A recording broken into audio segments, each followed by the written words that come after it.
आगे बढ़ो। मी असं ऐकलं होतं की जरूरत से ज्यादा रोशनी आदमी को अंधा बना देती है.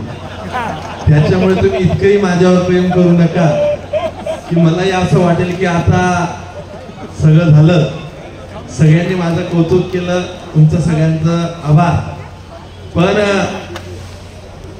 मी अगदी सांगेल की आज सर्वजण आपण या कार्यक्रमासाठी इथे जे जमलो आहे, खरं तर आपल्या सर्वांच्या उपस्थितीत आज चाळीसगाव शहराच्या मध्यवर्ती ठिकाणी सुवर्णा स्मृती उद्यानाचं लोकार्पण पहिला टप्पा हा आपल्या सर्वांच्या उपस्थितीत पार पडला असं जाहीर करतो.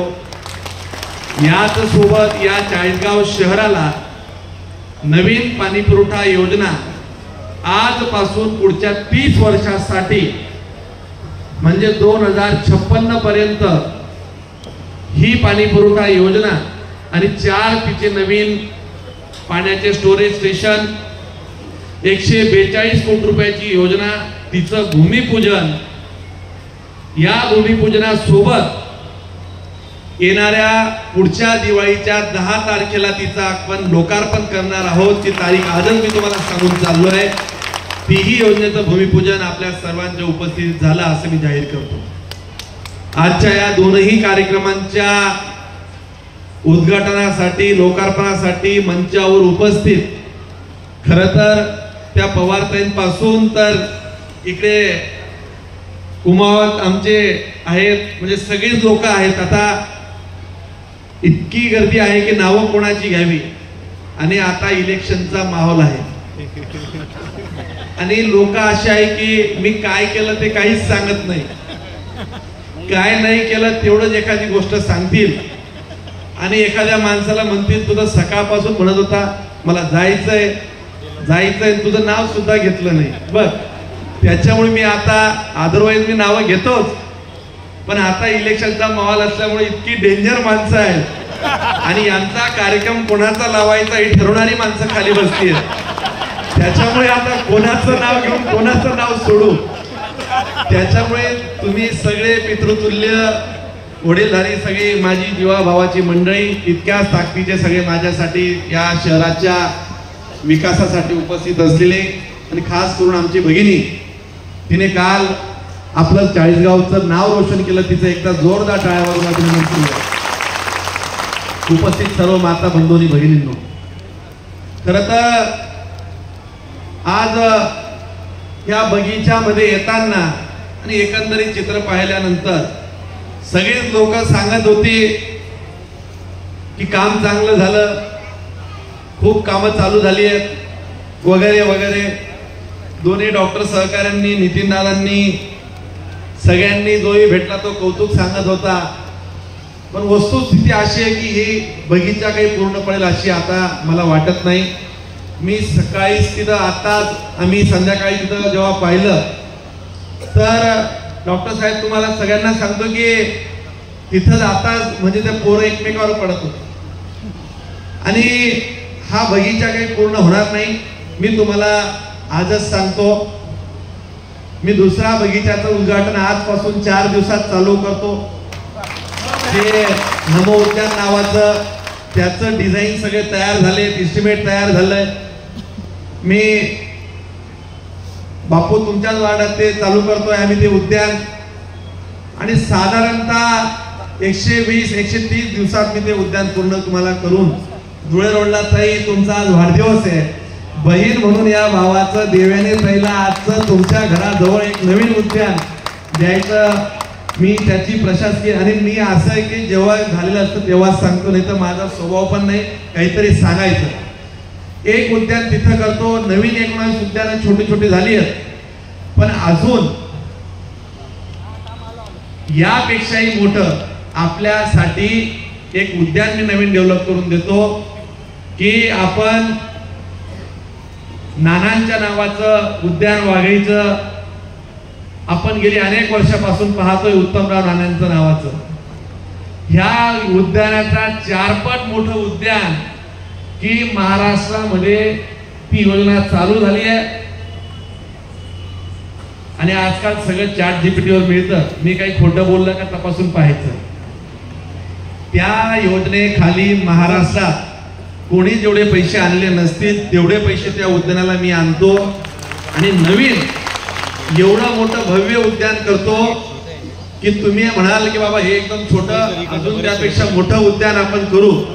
आणि जर त्याच्यावरही काम थांबलं नाही तर आपण पुढे अजून त्याचा वेगळा विचार करू.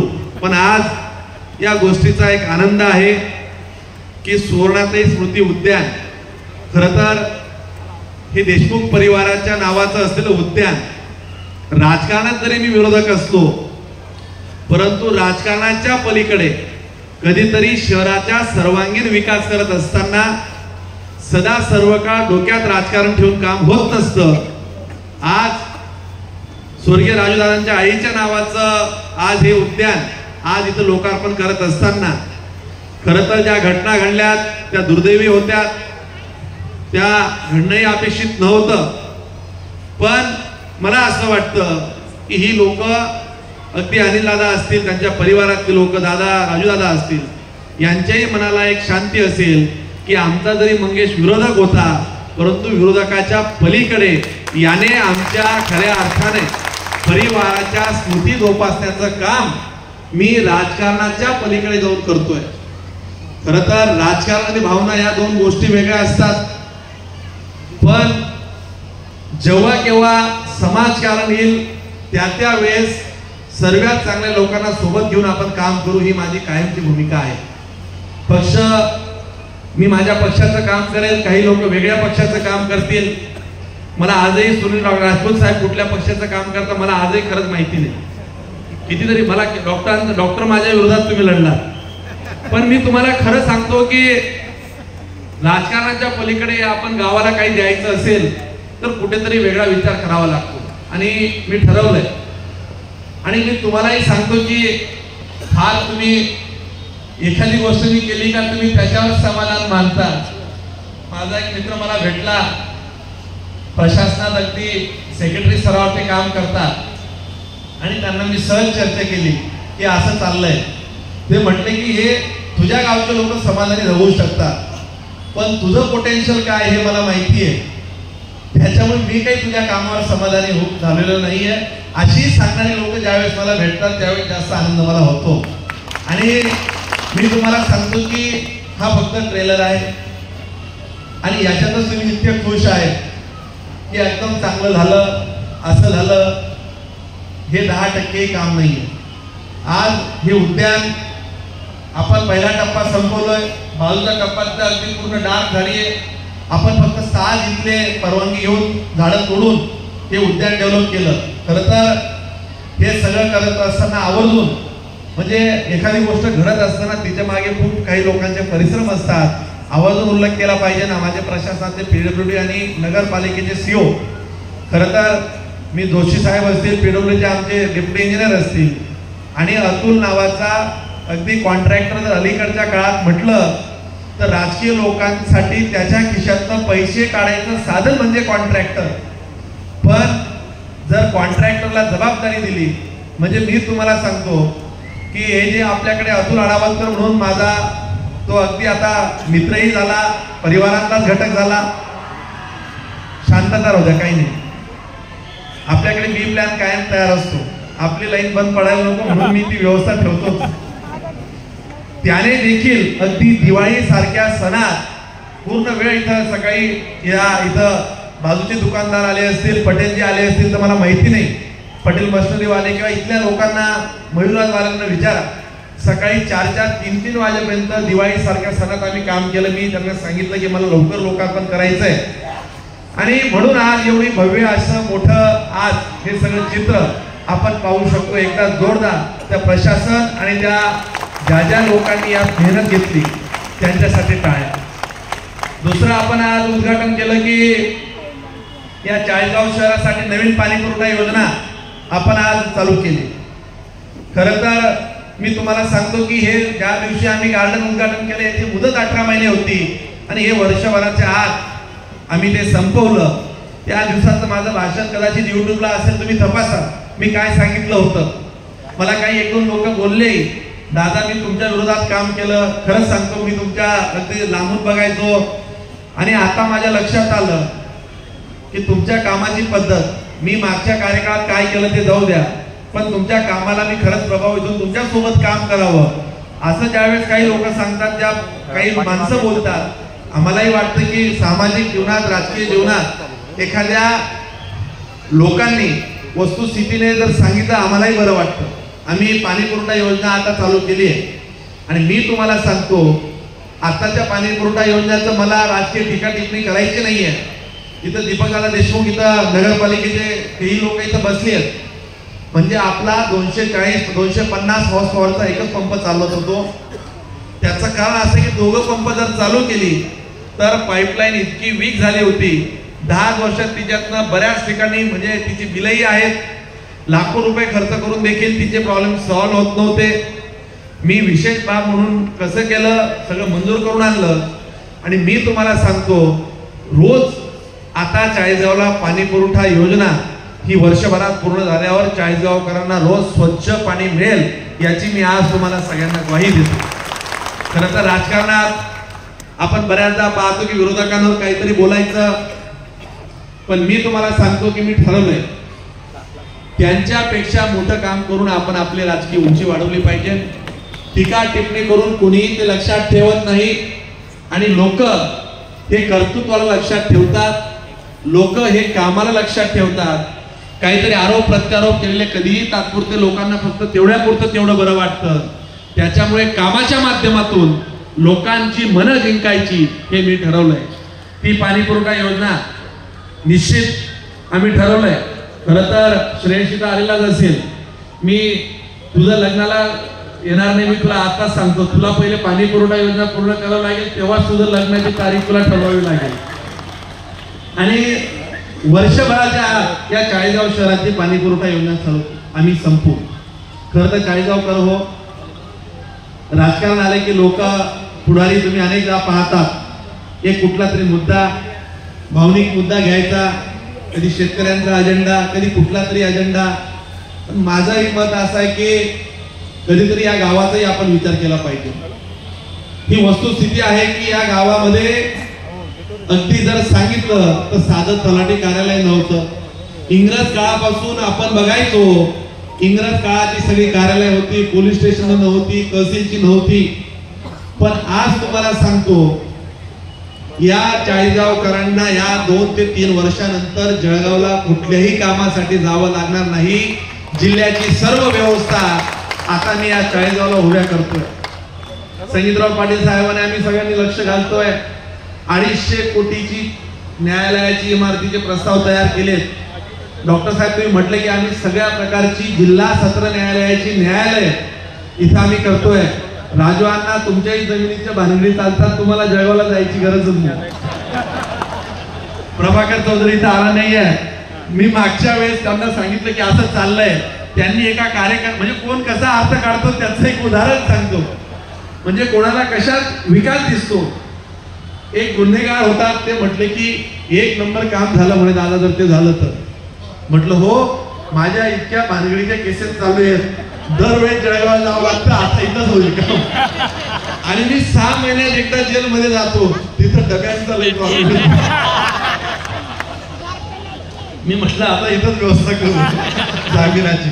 म्हणजे अगदी कोण कसं बदलेल, पण ज्याही दृष्टिकोनातून तुम्ही बघा, मी तुम्हाला सांगतो या चाळीसगावला मी बदलायचा संकल्प केला.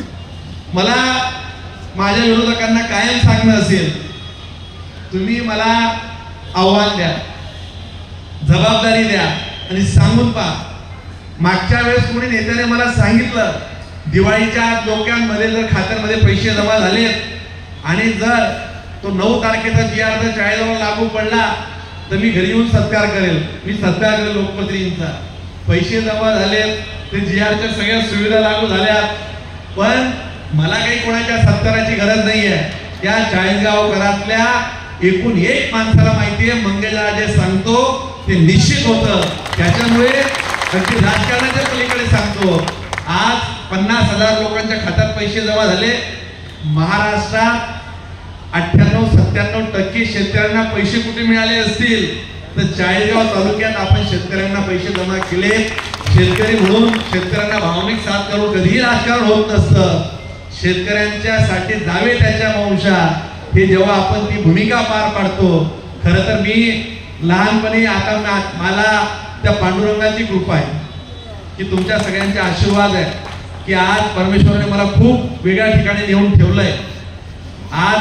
पण मी लहानपणी मला आठवतंय की रात्री 12 धरायला नानांसोबत मी कधीतरी गेलोय आणि आमची आई म्हणायची की एकटा मुलगा आहे कशाला त्याला घेऊन जातात, पण जायचं म्हणून जायचं. अशा परिस्थितीत आम्ही पाहिलंय शेतकऱ्यांसाठी काय करावं लागतं. मला कोणा माणसाच्या सर्टिफिकेटची गरज नाहीये आणि कोणी माणूस सांगेल म्हणजे दुष्काळ जाहीर करावा. मागच्या वेळेसही सांगितलं आणि ह्याही वेळेस आपल्याला सांगितलं की ओला दुष्काळ होईल आणि पुन्हा सांगतो पुढच्या वर्षाची पण तयारी मी चालू केली. मी मागच्या वेळेस सांगितलं की पुढच्या अजून तर पावसाळा चालू बाकी, म्हटलं माझी तयारी चालू आहे तुम्ही बघा, आणि आपण त्याचा अनुभव पाहिला.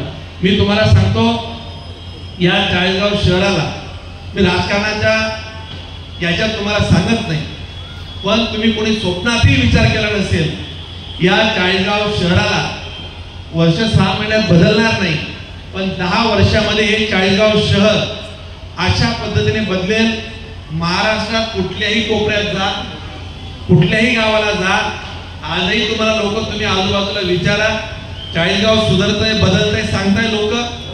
जर महाराष्ट्रात जर या चाळीसगावचा डंका नाही लागला, चाळीसगावचं नाव जर नेलं नाही तर नावाचा मुंगेश जवान तुम्हाला कधी सांगणार नाही. ते कसं करायचं काय करायचं त्याची पूर्ण व्यवस्था माझ्याकडे. एक ना अनेक व्यवस्था आपल्याला या चाळीसगाव शहरात येणाऱ्या काळात चालू करायच्या. ज्या ठिकाणी आता म्हणजे अगदी सांगायचं म्हटलं तुम्ही हे 7 कोटी 10 कोटी आता सोडून द्या. आता डॉक्टर साहेब मी जर तुम्हाला जर सांगितलं तर काही लोक रात्री खरंच झोपणार नाही की हा माणूस आता काय सांगायला लागला. त्याच्यामुळे मी सहज एकाला सांगितलं की असं नियोजन चाललंय, त्यांनाही खरं पटेना, पण मी तुम्हाला सांगतो की एका वाक्यात कमी आकडा सांगतो. चाळीसगाव शहरामध्ये या 4 वर्षामध्ये 5 वर्षामध्ये 1000 कोटी रुपयाची कामं मी करेल. 999 मी मागेही त्या ब्रिजच्या लोकांना सांगितलं 999 कोटी 99,000 झाले. राजकारणात तोंड दाखवायला लोकांपुढे जाणार नाही, सांगेल की मी माफी मागतो, मी कमी पडलो हे सांगण्याची धमक माझ्यामध्ये आहे. जर मी जाहीर 10 शब्द दिले असतील 100% 10 पूर्ण करणार नाही, पण 8 तरी कामं त्यातली 7 तरी कामं पूर्ण करून दाखवेल एवढं जबाबदारी तुम्हाला सांगतो. आणि या पलीकडे तुम्हाला सांगतो या चाळीसगाव तालुक्यात कोणी राजकीय नेता येऊन जाहीरपणे जर लोकांना सांगत असेल की या शहराची जबाबदारी मी घेतो आणि 1000 कोटीची कामं मी करून दाखवतो, त्याला जाहीर पाठिंबा मंगेश चव्हाण इथं येऊन त्याच्या घरी जाऊन द्यायला तयार आहे. पण त्याने जबाबदारी घेत असताना चाळीसगावकरांनी त्याच्यावरही तेवढा विश्वास ठेवला पाहिजे. मागच्या नगरपालिकेचं कदाचित तुम्ही जर बघितलं असेल तर जाहीर अभिवचन नाही, जाहीरनामा आम्ही 500 रुपयाच्या स्टॅम्प पेपरवर लिहून देतो. एकही काम या चाळीसगाव शहरात पूर्ण होऊ शकलं नाही. भूमिगत गटारीचे 3-13 झाले, एक ना अनेक योजनेचे 12 वाजले. आजही ती भूमिगत गटार पूर्ण होईल का नाही होईल मला शंका आहे. पण मी तुम्हाला सांगतो आरोप प्रत्यारोप करून गावाचं नुकसान होईल. मी कोणाला बोलण्यापेक्षा मी कामाची जबाबदारी स्वीकारतो आणि माझं राजकीय विरोधकांना जाहीर खुलं आव्हान आहे. तुम्ही मला जर एखादं काम सांगितलं, मी तुम्हाला सांगायचो, मी बहुधा मागच्याच भाषणात सांगितला, सुरेश भाऊ तुम्ही होते का, दादा तुम्ही होता की मी आता हा बोगदा होणार आहे. मी जेव्हा सांगतो तेव्हा समजून घ्यायचं काहीतरी आता शिजत आलेलं आहे, कुकरची फक्त शिट्टी उचकायची बाकी आहे, तेव्हा मी लोकांना सांगतो. तो बोगद्याची मंजुरी झाली. आता तुम्हाला सांगतो की ते काका येते सगळेजण बारीक ऐकतायत ते काय सांगतात. आपण चाळीसगावला जंक्शन करू, रेल्वेचा ट्रॅक नवीन आम्ही टाकतोय, त्याचा सर्वे आता चालू झालाय पहिल्या टप्प्यात आणि तो सर्वे झाल्यानंतर चाळीसगाव छत्रपती संभाजीनगर हा जर रस्ता कनेक्ट झाला, कुठल्याही रेल्वे चाळीसगावला थांबतील. सगळ्यात मोठं जंक्शन ते चाळीसगाव असेल, एवढी फ्रिक्वेन्सी वाढेल कारण की तुम्ही विचारही करू शकत नाही. त्याचा सर्वे आपण चालू केलाय. ती एक व्यवस्था की ती किती 1000 कोटीत जाईल त्याचा तुम्ही विचार सोडून द्या. 4500 कोटीचा आपण बोगदा करतोय, त्याला पॅरलल आता दुसरा प्रकल्प आपण हातात घेतोय. याही पलीकडे या चाळीसगाव शहरामध्ये मी आताच अंतिम टप्प्यात तो प्रस्ताव आणला. वर्षानुवर्ष आपण पाहायचे म्हणजे मुलांना शिक्षणासाठी बाहेर जावं लागतं. शिक्षण आणि रोजगार हा एक मोठा प्रश्न आता जो आहे की ज्याच्यामध्ये मी कमी आहे. मी तुम्हाला सांगतो, असा माणूस तुम्ही पाहिलाय की जो मी आज कमी सांगतोय. मला एखाद्या गोष्टीत कमीपणा कधीच वाटत नाही. जे कमी आहे ते कमी आहे, पण देरी से चलने वाली गाड़ियां कुछ समय मिला सकती है. आपण या संदर्भात आता एक मोठा निर्णय आपण करणार आहोत. 75 एकरामध्ये एक मोठं कॉलेज शासनाचं आम्ही चालू करतोय. धर्माबा तुम्ही त्या मीटिंगला पाहिलं, ते अधिकारी तुम्ही तिथे होते. मी सगळ्या 20 अधिकाऱ्यांना बसवलं आणि त्यांनाही सांगितलं की कृषीचे कॉलेज तुम्ही कुठे दिलीत. खडसे साहेब मंत्री होते तिथे दिलं. एक कॉलेज दादा भुसे मंत्री झाले कृषी मंत्री, त्यांना दिलं. एक कॉलेज तुम्ही दिलं शिर्डीला दिलं, ते मंत्री झाले. तुम्ही विखे पाटलांना दिलेत. एक कॉलेज घेतलं मुंडे साहेबांनी, ते मंत्री झाले. मी कृषी मंत्री नाही म्हणून तुम्ही मला देत नाही का. माझ्याकडे गरज आहे. मी सगळे कागद दिलेत, सगळं समजून सांगितलं. मी तुम्हाला सांगतो, सेक्रेटरी मंडळाचे प्रस्ताव तयार करा. असा कोणी माणूस नसेल की त्या दिवशी मीटिंग झाली दुसऱ्या दिवशी 250 कोटीचे प्लॅन एस्टिमेट आम्ही सादर केलेत. मला तेही अवाक झाले. ते म्हटलं की हे महाराष्ट्रातलं असं उदाहरण असेल की आम्हाला असं वाटलं की तुम्ही वर्षभर भेटायला जाणार नाही, तुम्ही तर दुसऱ्याच दिवशी येऊन बसले इथं. मी म्हटलं साहेब तुम्ही फक्त कागदवरती पाठवा. मंत्री म्हटले हे अधिकार मला नाही. म्हटलं मुख्यमंत्र्यांकडे तुम्ही पाठवा, मुख्यमंत्र्यांकडनं मी काम करून घेतो. मी कितीतरी प्रस्ताव मुख्यमंत्र्यांकडून करून घेतलेत. एक ना सगळे 80% चाळीसगावचे प्रस्ताव हे विशेष बाब म्हणजे एका कार्यालयाच्या मंजुरीमध्ये त्यांनी लिहून दिलं. पूर्व उदाहरण म्हणून लागू होणार नाही, विशेष बाब म्हणून शासन मान्यता या प्रकल्पास देत आहे. माझं जर बस चाललं तर मी अजून काही गोष्टी सांगितल्या तर लोक म्हणतील की आता इलेक्शन आहे म्हणून आमदार सांगतोय का. पण मला तुमच्या समोर परत यायचंय. फार गोष्टी सांगत नाही. आपण शासकीय तो प्रस्ताव आता घेतलाय आणि 75 एकरमध्ये एक मोठं कॉलेज पहिल्या टप्प्यात आम्ही करतोय. दुसऱ्या टप्प्यात अजून त्यात काही प्रकल्प आम्ही हातात घेतले. योग्य वेळ आल्यानंतर त्याचं देखील मी तुम्हाला सांगेल. मी यासाठी सांगतोय की उद्योगाच्या संदर्भात अगदी तुम्ही कोणी विचार केलाय का कितीचा प्रकल्प येऊ शकतो.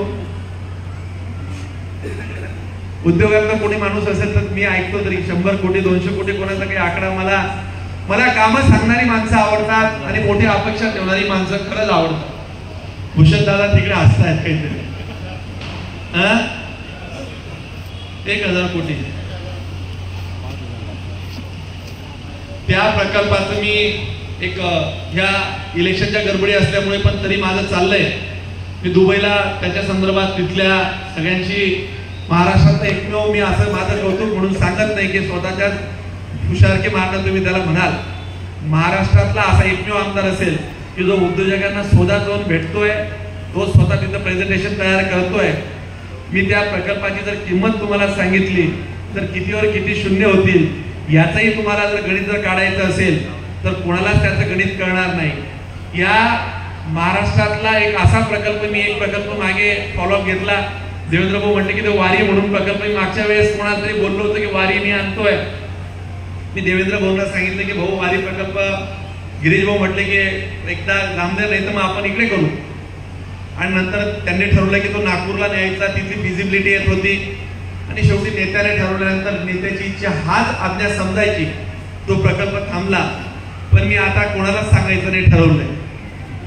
मी एवढा चाललंय की मी तुम्हाला जाहीर काय आता हेच रेकॉर्डिंग नंतर काढतील काय झालं. मला माहिती राजकीय विरोधकांकडे तेवढ्या पलीकडे काही नाही.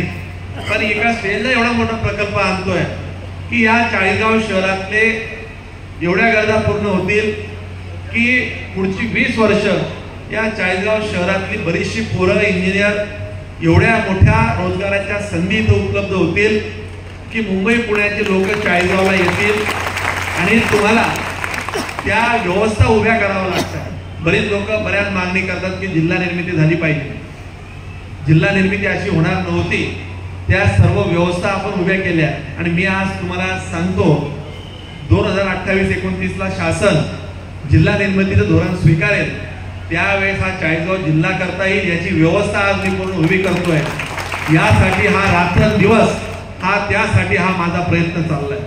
खरं तर राजकारणात मला असं वाटतं की नशिबाने एखाद्याला जबाबदारी मिळते, त्या पदाला न्याय दिला पाहिजे. नुसते माझे फोटो बॅनर लागून लोक मला मोठे म्हटले पाहिजे ही भूमिका राजकीय लोकांना खूप जरी आवडत असली, परंतु मला असं वाटतं की हजारो लोकांची ज्या घरात ज्या वेळेस चुले जळतील, त्यांना अनेक रोजगाराच्या संधी उपलब्ध होतील, एक ना अनेक ठिकाणी इथं शहरामध्ये सुखकर जीवन जगतील, तर त्याचा आनंद मला हा सर्वात जास्त असेल. तर आनंदाचा भाग होण्याचा आनंद मला जास्त वाटेल असं मला वाटतं. खरं तर राजकारणात अनेक लोक टीका टिप्पणी करतात. काही लोक म्हटले की संकल्पनाच का नाव टाकतात. खरं तर अनेक ठिकाणी अनेक लोकांनी ते केलंही आहे. काही लोकांना कल्पना जर सुचल्या असत्या, त्यांनी जर त्यांच्या संकल्पना जर अंमलात आणल्या असत्या, तर त्यांना ही बोलण्याची कदाचित वेळ आली नसती. त्याच्यामुळे माझं नाव दिसतंय यापेक्षा मी काय काम करतोय या कामाकडे जर बघितलं तर स्वतः अंतर्मुख होऊन बघितलं पाहिजे की आपण या शहराला 10 वर्ष मागे नेलं आणि आपण निर्लज्जपणे असं कसं विचारू शकतो. मला राजकारणाच्या पलीकडे मी चाळीसगावकरांना एकच विनंती करेन. मला पक्षश्रेष्ठींकडून आलेल्या अनेक जबाबदाऱ्यांमधून आता वेळ कमी पडत असल्यामुळे मला जर काही द्यायचं असेल, लोक काही मागतात, परंतु या चाळीसगावला एकत्र येऊन ही सामूहिक जबाबदारी आपण घेतली पाहिजे.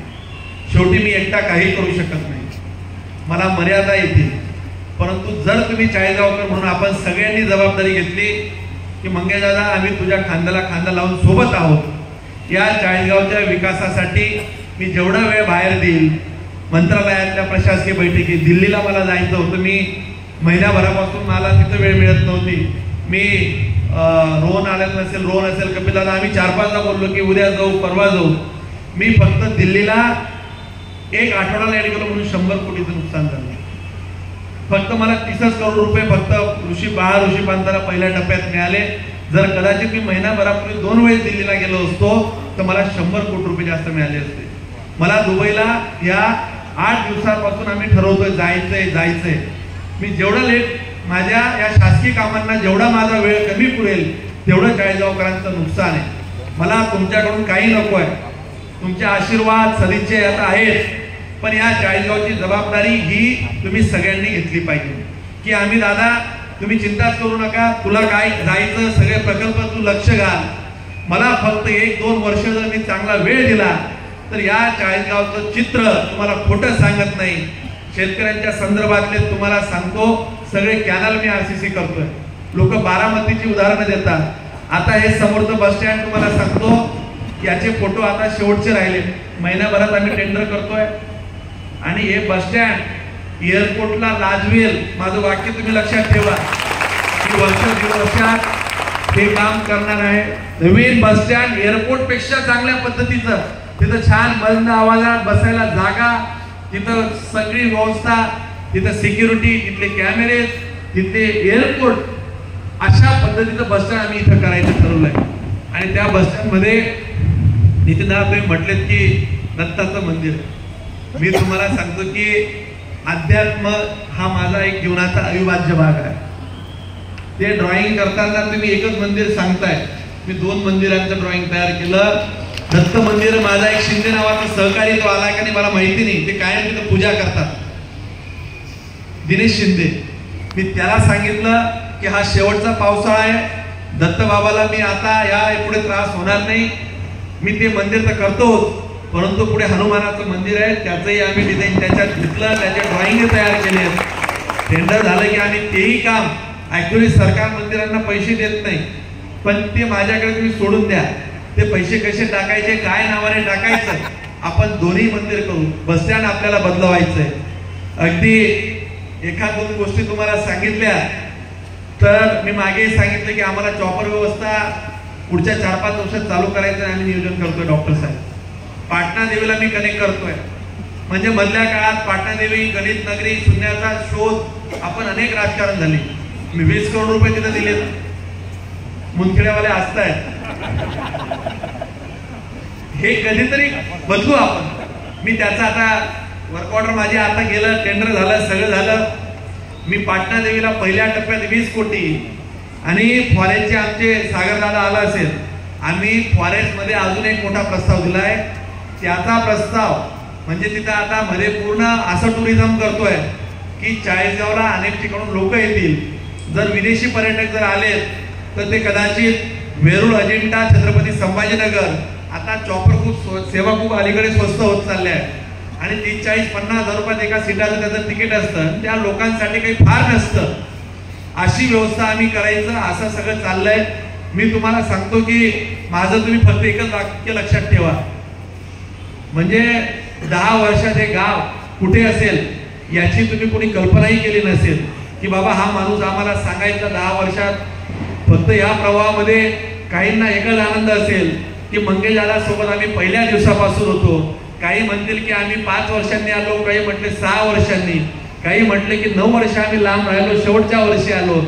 शेवटचे काही लोक असं जरी म्हटले की 10 वर्ष आम्ही लांब होतो, पण 10 वर्ष त्या माणसाने गाव बदलवलं हे सांगणारी जरी माणसं मला भेटली तरी त्याचा मला आनंद असेल. हे गाव, हे शहर, हा तालुका एका विकासाच्या वेगळ्या उंचीवर नेण्यासाठी मी अहोरात्र प्रयत्न करायचं ठरवलंय. यासाठी तुमची साथ कायम आहे, राहील. आणि एक ना अनेक प्रकल्प, म्हणजे मी जर प्रकल्पांची जर माहिती जर तुम्हाला सांगायला सुरुवात केली तर पहिला प्रकल्प सांगितला तर शेवटचा तुम्ही विसरून जाल. त्याच्यामुळे आता जेवढं गरजेचं आहे तेवढंच मी तुम्हाला सांगतो. पण हे चाळीसगाव शहर आता अलीकडे नितीनदादा तुम्ही म्हटलेत की आता आचारसंहिता लागते. मी तुम्हाला सांगतो, दिया तो भला, नाही दिया तो भी भला. राजकारणात जर चाळीसगावकरांचीच इच्छा असेल की चाळीसगाव आपल्याला बदलवायचं नाहीये तर आपण एखाद्या माणसाला झोपेतनं उठू शकतो. पण जर त्यांची जर इच्छाच नसेल की आमच्या वार्डातला नगरसेवक हा चालेल, 20 वर्ष त्याने काही केलं नाही, अजून 10 वर्ष त्याला सहन करायचं असेल तर करावं. एखाद्याची इच्छा असेल की बाबा या माणसाने या गावाने काही नाही केलं तरी चालेल, कोणाला फक्त जातच पाहिजे असेल तर चालेल, कोणाला फक्त भावनाच पाहिजे असतील, माझं काही म्हणणं नाही. चाळीसगावकर सज्ञान आहेत. चाळीसगावकरांना जे वाटत असेल त्याचा निर्णय माझ्यासाठी मान्य असेल. चाळीसगावकरांनी स्वतः ठरवायचं आहे की चाळीसगाव आपल्याला कुठे न्यायचं आहे. जर कोणी माणूस, पुन्हा सांगतो, माझं जाहीर आव्हान आहे, या चाळीसगावला जर बदलण्याची जर भूमिका कोणी सांगत असेल आणि चाळीसगावकर जर त्याच्यावर विश्वास ठेवत असतील तर माझं त्या गोष्टीला कधीही ना नाही आहे. पहिला मंगेश चव्हाण त्या लाईनीत असेल की हा माणूस जर चाळीसगाव बदलवत असेल आणि चाळीसगावकरांचा विश्वास असेल, मी देखील त्या व्यक्तीच्या सोबत राहील हे तुम्हाला सांगतो. पण फक्त जुमला आणून, एखादा मुद्दा आणून, एखादा भावनेचा बाजार मांडून मला असं वाटतं राजकारण होणार नाही. 1.5 लाख लोकांचं हे गाव आहे आणि माझ्या चाळीसगावकरांना काही लोक म्हणतात की माझं नाव लागतं. होय, काही म्हणतात की त्यांची प्रॉपर्टी आहे का. माझं त्यांना जाहीर उत्तर आहे, ही माझीच प्रॉपर्टी, हे चाळीसगाव माझं आहे. माझे तुम्ही ज्या दिवशी या गावाला तुमचं मानलं नाही म्हणून तुम्ही या चाळीसगावसाठी कोणी काही करू शकला नाही. या गावातलं माझ्या घराचं काम ज्या पद्धतीने आपण करतो त्याच पद्धतीने बगीच्यामध्ये 10 वेळेस आलो, एक गोष्ट तपासली, प्रत्येक गोष्टीवर मी 10 वेळेस तपासतो. हे माझं आहे म्हणून मी काम करतोय, म्हणून ती कामं होत आहे हे देखील आवर्जून सांगितलं पाहिजे. मी जाताना तुम्हाला एकच सांगेल की येणाऱ्या काळात अनेक लोक, कोणी काही सांगेल, कोणी काही सांगेल, कोणी जात सांगेल, कोणी धर्म सांगेल, कोणी पक्ष सांगेल, कोणी सेक्युलरिझम सांगेल, कोणी काही हिंदू सांगेल, कोणी मुस्लिम सांगेल, कोणी काही दलित सांगेल. मला त्यात पडायचं नाही.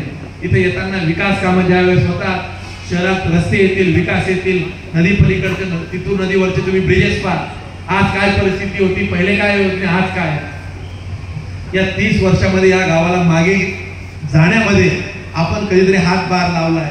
मला कोणी एका चांगल्या माणसाने मेसेज मी तो सांभाळलाय की दादा राजकारण जाऊ द्या पण हे गाव मागे जात होतं, आता तरी तुम्ही लक्ष घालत असाल तर आम्ही अशा विकास कामांमध्ये सोबत राहू.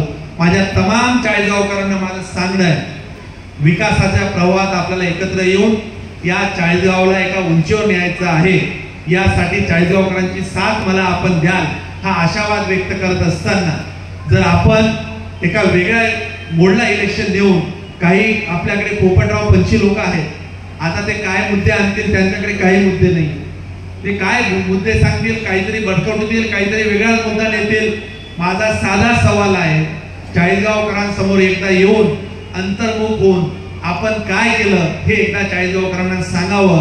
चाळीसगावकर जर तुमच्यावर समाधानी असतील, जर कुठलं तोंड आपल्याकडे चाळीसगावकरांसमोर जाण्याचं असेल तर मी देखील आपलं स्वागत करेल. परंतु निर्लज्जम सदा सुखी, निर्लज्ज माणसांना कसलंही काही नसते. ते कुठेतरी वेगळ्याच मुद्द्यावर जातात, वेगळ्याच मुद्द्यावर भडकतात. पण चाळीसगावकरांच्या श्वासात मनात विकासाच्या पलीकडे आपण जाऊ नाही द्यावं हा माझा अजेंडा असणार आहे. खरं तर आज बरेच मुद्दे अजून बोलायचे होते. अनेक गोष्टी खरं तर लिहून पण आणल्या होत्या. या उद्यानाच्या संदर्भात काम कसं झालं, पाणी पुरवठ्याच्या योजनेमध्ये आम्ही काय काय करतोय, आता त्या सगळ्याच टेक्निकल गोष्टी सांगण्यापेक्षा त्याच्या आम्ही सोशल मीडिया प्लॅटफॉर्मवर सगळ्याच लोकांना आम्ही देणार आहोत. खरं तर राजकारणाच्या पलीकडे काही लोक इथं आले. अग्रवाल परिवार कायम एक वेगळा विचाराचा लोक म्हणायचे, बापू तुम्ही असाल, इथे भूषण दादा आहे, दादा तुम्ही आहेत, कितीतरी लोक असे आहेत की आज ती विकासाच्या प्रवाहात आली. मी तुम्हाला सांगतो, तुमच्या पुढच्या पिढ्या या कायम तुम्हाला सांगतील की तुमच्या पुढच्या पिढ्यांच्या भवितव्यासाठी तुम्ही हा निर्णय घेतला. कोण काय म्हणतं ते जाऊ द्या. राजकारणात अगदी तुम्हाला सांगतो की काही कोणी अमर फाटा, मीही आलो नाही कोणी आलं नाही, पण तुम्हाला सांगतो की तुम्ही सगळी लोक जी भूमिका घेताय ही भूमिका ही चाळीसगावकरांसाठी असणार आहे. त्याच्यामुळे कधीही काहीतरी 4 लोकांची दुकानं फक्त चालवायची, तुम्हाला अगदी खुले सांगतो. कोणाची तरी दुकानं बंद पडत असतील म्हणून कोणीतरी काहीतरी राजकीय दुकान चालावी ही जर भूमिका घेत असतील तर हे चाळीसगावकरांनी ठरवण्याची वेळ आली आहे. चाळीसगावकर सज्ञान आहेत, त्यात मला वेगळं काही मांडायची गरज नको. पुन्हा एकदा आज आमच्या भगिनी देवेनेताईचा वाढदिवस आहे आणि देवेनेताई तुम्ही म्हटलेत की माझा मुलगा आता सून तुमच्या पुण्याला गेल्या, तुम्हालाही पुण्याला शिफ्ट व्हायचं आहे असं तुम्ही मला मागच्या काळात तुम्ही 2-3दा बोलला आणि आता धिरूला पण आम्ही वेगळा त्यालाही तिकडे जावं लागतो. पण मी तुम्हाला सांगतो की तुमची सुनबाई तिथं कोर्टात काम करते, ती व्यवस्था तर आम्ही करू, पण चाळीसगावकरांना ह्या येणाऱ्या काळात ही गाव सोडून बाहेर गेल्यानंतर पुन्हा चाळीसगावात येण्याची होड निर्माण होईल अशा पद्धतीने हे गाव आपण बदलूया. आज देवेंद्रताई तुम्हाला अगदी मनापासून भाऊ म्हणून तुम्हाला वाढदिवसाच्या शुभेच्छा.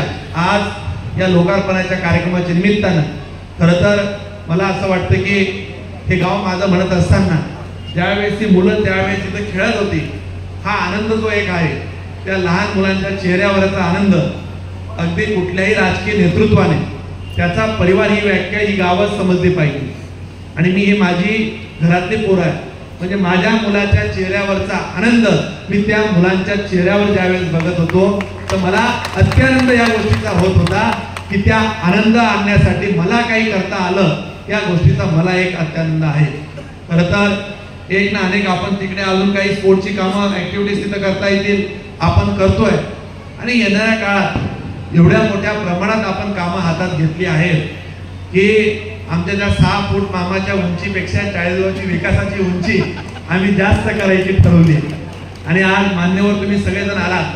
खरं तर येणाऱ्या काळात आता माझी मर्यादा असतात, दिवसभर मी तुम्हाला माझं दुखणं सांगूच शकत नाही, मी कुठे कोणाकडनं बोललं गेलं नाही, काही सांगितलं गेलं नाही. मामा काही लोक 2-4 मामा माझ्या मागे बसलेत, हे आता चुल्याला आमंत्रण आहे सगळ्यांना. त्याच्यामुळे आपण एक सामूहिक जबाबदारीने काम केलं तर निश्चित चांगलं काम करता येईल. आणि ज्या दिवशी मंगेश चव्हाण या चाळीसगाव शहराला तालुक्याला न्याय देणार नाही त्या दिवशी जाहीरपणे इथं येऊन किंवा मला सांगण्याची पण धमक चाळीसगावकरांमध्ये असली पाहिजे की तुम्ही आता दादा पहिल्यासारखं काम करत नाही. पण मी तुम्हाला सांगतो, पांडुरंगाला साक्ष ठेवून सांगतो, दिन पे दिन तरक्की बढ़ती जाएगी, दिवसेंदिवस या चाळीसगावची प्रगती होईल. अशाच पद्धतीने काम आपण उभं करू. सगळ्या लोकांना आपण हातात हात घेऊन या चाळीसगाव शहराच्या विकासासाठी सगळेजण सामूहिक काम करूया. पंचायत समितीचा आम्ही परवा एक पंचायत समिती आणि काही रेस्ट हाऊस नवीन एक आरटीओ कार्यालय मी त्याच्यावर एकच मिनिट तुम्हाला घेईन. 25-30 वर्षापूर्वी आरटीओ कार्यालय मंजूर झाले महाराष्ट्रातली. म्हणजे जळगाव आरटीओ कार्यालयात कोणी गेलंय का? मला कोणाला दोष द्यायचा नाही, गेलंय कोणी? आजही तिथं कार्यालय तयार नाही झालं. तुम्हाला सांगतो वर्षभरातच आरटीओ कार्यालय वर्षभरानंतर पुन्हा म्हणजे ते भाड्याच्या जागेत होतं नवीन स्वतःची जागा नव्हती, जागा मिळवली, 25 करोड रुपये आणले आणि 1.5 वर्षात एवढं मोठं कार्यालय आपण तिथं उभं करतोय की तुम्ही कोणी विचारही करणार नाही. एवढं मोठं 25 कोटीचं कार्यालय आपण आरटीओचं करतोय, रेस्ट हाऊस करतोय. एक ना अनेक तुम्ही सांगाल की टुरिझमच्या संदर्भात आम्ही नांद्र्याला मालेगाव रोडला तिकडे एक आता बोटिंग चालू करतोय. कोणाला माहिती आहे का? कोणी पाहिलंय का बोटिंगचा प्रकल्प?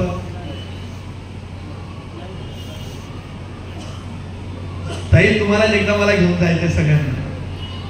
तुम्ही कोणीतरी एकदा ज्या लोकांना असं वाटत असेल काय चाललंय एकदा येऊन तरी बघा. आम्ही आता 6 महिन्यात बोटिंग या चाळीसगावला चालू करतोय. तो फक्त पहिलाच टप्पा केला आहे. दुसरा टप्पा तो झाल्यानंतर मी आज तिकडे गेलो, त्यांना म्हटलं की इथं काय रिस्पॉन्स मिळतो त्याच्यावर आपण दुसरा टप्पा ठरवू. ज्या पद्धतीने केला या उद्यानाचा दुसरा टप्पा आपण पुढचा, आज तिथली परिस्थिती पाहून घ्या कशी झाडी झुडपं, जायला जागा नाही. दुसरा टप्पा याच्यापेक्षा सुंदर. या टप्प्यामध्ये पण अजून काही कामं बाकी आहेत. ट्राम्पोलिन पार्क आम्ही आता त्यांच्यासोबत टायअप करायचं ठरवलंय. तिथं लहान मुलांची ट्रेन आम्ही आणतोय, तिथं काही अजून वेगवेगळ्या पद्धतीचा आणतोय आणि अशा पद्धतीचं आपण करतोय. जाताना एकच सांगेल, शासकीय कार्यालय असतील किंवा या सगळ्या इमारती असतील ह्या काही माझ्या एकट्याच्या नाही आहेत, त्या आपल्या इमारती आहेत आणि यासोबत आपल्या भावना जोडल्या पाहिजे. डॉक्टरांनी सांगितलं या स्वच्छता देखील ठेवल्या पाहिजेत. रस्त्यावर जाताना, घराबाहेर, रस्ते सगळे स्वच्छ देखील आपण राहिलं पाहिजे. आणि त्याचं मी तुम्हाला तीही विनंती करणार आहे की ही सगळी जबाबदारी आपण नुसतं इथं आला, लहान मुलं कोणी खेळत असतील, कोणी काही नुकसान करत असतील, अरे बाबा करू नको रे असं कशाला करतो, हे सांगणं हे देखील एक मोठं योगदान आपलं विकासामध्ये राहील. आज या कार्यक्रमाच्या निमित्तानं आपण सगळे चाळीसगावकर आलात. पुन्हा आपण या शहराची पाणी पुरवठा योजना आणि उद्यान या दोन्ही कार्यक्रमासाठी आलात म्हणून मी पुन्हा एकदा आपला आभार आणि प्रशासनाचे यासाठी आभार मानतो. जोशी साहेब, खरं तर तुम्हाला म्हणजे तुमचंही प्रमोशन आहे. जोशी साहेब आहेत का गेले? तर मी माणसं सोडत नसतो. खरं तर माझ्यासोबत प्रशासनातली काही माणसं खरंच चांगली काम करतायत आणि काम करणाऱ्या माणसाचं कौतुकही केलं पाहिजे. आम्ही नगरपालिकेतल्या बऱ्याचशा सुविधा हातात घेत असताना सुरुवातीला असं वाटायचं की बाबा हे काय चाललंय, परंतु काही सवयी या चाळीसगावकरांच्या बदलाव्या लागतील. काही सवयी जर मी आता सांगितल्या तर माझी 200-400 मतं कमी होतील. ते म्हणतील की याला काही निवडून आता पुढच्या वेळेस काही देऊ नका. त्याच्यामुळे मी ते आता सांगत नाही, पण योग्य वेळ आल्यावर आपण त्याच्यावरही चर्चा करू. पुन्हा एकदा आज आपण सगळी लोक म्हणजे बऱ्याच वेळेपासून इथून वडाळ्यावाल्यांपासून त्या ताईंपासून तर सगळी नावं बऱ्याच लोकांची सगळ्यांची चुकून राहिली असतील तर दिलगिरी व्यक्त करतो. पुन्हा चाळीसगावकरांचं आभार. आणि हे उद्यान आजपासून आपण लोकार्पण केलंय. खरं तर पुन्हा एकदा आज ज्यांच्या नावाचं हे उद्यान असेल, कदाचित माझ्याकडे कुठलाही राजकीय वारसा नसेल, परंतु हे उद्यान त्यांच्या स्मृतींना उजाळा देण्यासाठी, त्यांच्या आत्म्याला चिरशांती लाभण्यासाठी एक चांगलं केंद्र बनेल. या चाळीसगावकरांसाठीचं सगळ्यांचं एक विरंगुळाचं केंद्र बनेल. हा पहिला टप्पा आहे. दुसऱ्या टप्प्यासाठी देखील लवकरात लवकर प्रयत्नशील राहून आपण तो करूया. या संकल्पासह चाळीसगावकरांचा आभार. धन्यवाद. जय हिंद, जय महाराष्ट्र.